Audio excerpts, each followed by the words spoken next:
Breaking news చూస్తున్నాం. తమను వేధిస్తున్న ప్రిన్సిపల్ శైలజను సస్పెండ్ చేయాలని సూర్యాపేట మండలంలో సాంఘిక సంక్షేమ డిగ్రీ కళాశాల విద్యార్థులు ఆందోళనకు దిగారు.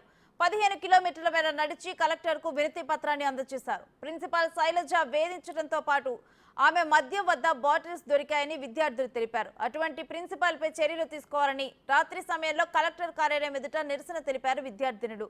ప్రిన్సిపల్ని సస్పెండ్ చేయకుండా ట్రాన్స్ఫర్ చేయడం తగదని, వెంటనే సస్పెండ్ చేయాలని డిమాండ్ చేశారు. Let's go.